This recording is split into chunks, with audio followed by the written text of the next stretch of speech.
Dirty prison staff having sex with inmates, sexually transmitted diseases, and committing a felony while you're doing it. If this video doesn't convince you not to have sex with inmates, then you deserve everything you get. You deserve to be booked into the county jail. You deserve to become a felon. And I do not wish a sexually transmitted disease on anyone, but if you're going to play in the prison, you may have to pay later on. Hi, I'm Gary York, True Prison Stories. Please subscribe if you like this video. You're probably saying to yourself, well, hey, we know that. We know you're not supposed to have sex with inmates. Well, apparently a whole lot of people don't know this, because every month I'm reading either an article from a jail or from a prison across the country about an officer having sex with an inmate, being caught, losing their job, facing felony charges, most likely going to end up on probation, because that's where officers usually end up when they're caught in this situation. Remember, your felony conviction and your sentence is based on points in many counties and many states, and this would be your first felony conviction, so you probably end up on probation, but you will be a felon unless they let you plead to a misdemeanor. Now, I'm going to give you a couple of true stories from Charlotte Correctional Institution, Florida, about an OPS worker, a civilian worker that worked in classification. And then I'm going to give you a county jail true story about the detention deputy of the year caught having sex with a trustee, a female trustee, in the staff male bathroom back by the holding cells for first appearance area.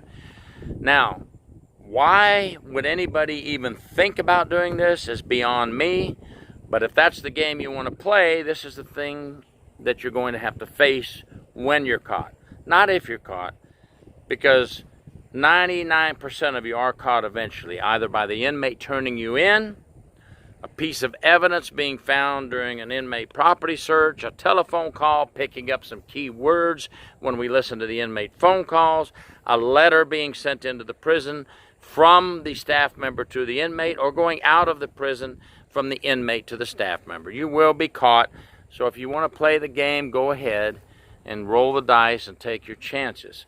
We had a civilian working in classification at Charlotte Correctional Institution, and I just had talked to the Charlotte Correctional Institution nurse who still works there today at that prison. She remembers when this happened. And I have a prison inspector who is retired now. He remembers when this happened. The classification office was going to do some moving of furniture on the weekend, and they needed a volunteer to come in. Now, she wasn't a classification officer. She was kind of an OPS, you know, like a clerk working as a civilian in the classification office.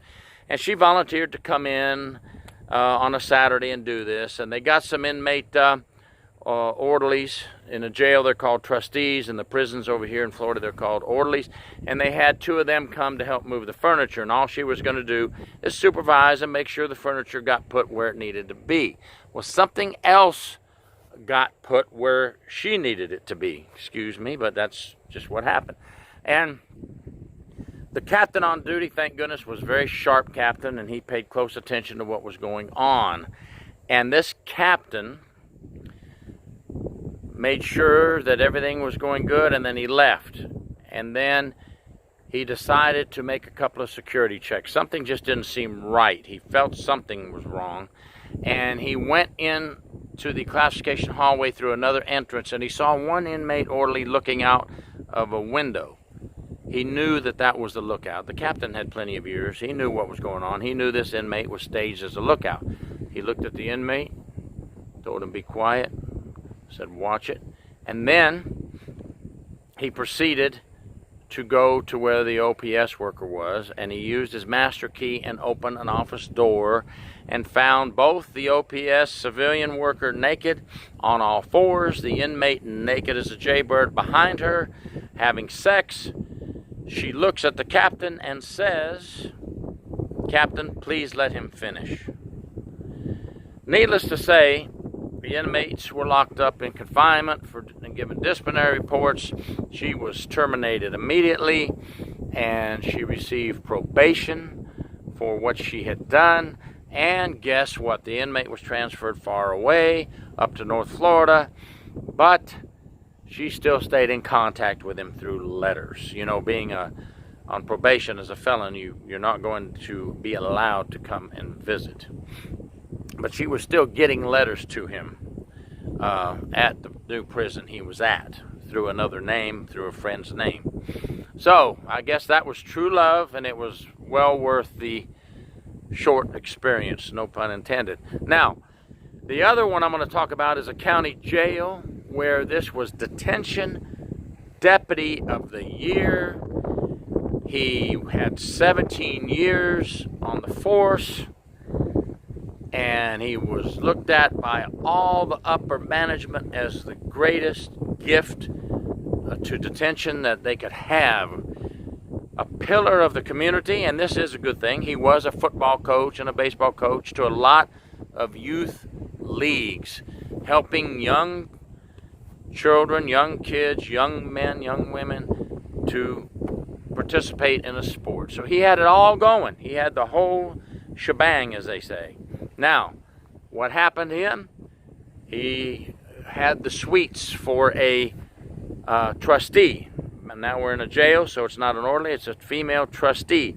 He made sure that he escorted her out to run the errands, take the trash out, escorted her back in the jail, made sure she was doing fine. At the same time, they were having sex. Later learned that when she reported him, she got scared. He was telling her that she doesn't need any disciplinary action. She needs to be a good girl. She doesn't need to get in trouble, etc., etc. Long story short, she reported him, and she said they just had sex in the bathroom, and there was some evidence that was put in the trash can and now went out to the dumpster through the inmate trustees. Next thing you know, detectives are there, jail detective, and they had some assistants. And I happened to go in to do first appearance that day at the jail to line up all the inmates. And I see these detectives frantically looking through the dumpsters, through the trash cans. And I see the bathroom back by the holding cells for first appearance at the jail, taped off, don't go in. They were taking pictures and going letter by letter, paper by paper through the trash. They ended up finding what they needed, because back at the courthouse, he was arrested, of course. It hit the newspapers, and he was booked into the jail, placed in an isolation cell, bonded out. He ended up going to the courthouse, going to court, and admitted to having sex with the female trustee, and he was placed on felony probation. That is not the first officer of the year that I've seen go down the tubes. I know of an officer of the year from the Hillsborough Correctional Institution, female. Correctional officer of the year got busted for having a little setup where she was with a relative who worked at Sears at the mall, and they had a little setup where they were stealing goods from Sears, and she was the one who would try them on and take them out. And of course, she went to her relative to check out the thing. So, I'm amazed sometimes. You just never know who it is. Correctional Officer of the Year, Detention Deputy of the Year. You just don't know anymore, and it's getting sickening, folks. All you honest, clean, hard-working correctional officers, report anything unusual. If you think an officer's bringing something to an inmate, having a sexual relation with an inmate, or even at the early stages of manipulation, starting to get too close to an inmate, stop it before it goes too far. Report it to a supervisor. You're not snitching, folks. You're saving somebody. By the way, sexually transmitted diseases are up in a lot of areas in the country. In some places, as much as 19% higher, some counties. Okay, not trying to scare anybody, but you're already taking the risk of having sex with an inmate, and the diseases among inmates is a higher rate than it is on the street. You're just playing Russian roulette, and you're becoming or making yourself a felon. Okay, folks, let's get rid of these dirty officers having sex with inmates, bringing in contraband. Let's get them out of here. Let's make the environment clean, and let's keep our good, honest, hard-working officers' reputation high. These sorry, bad apples are what people are seeing and thinking that officers are, and that is not the truth. We all know that are in the business. We all know that. We all know that the vast majority are good people making a living, providing care, custody, and control for inmates. Okay?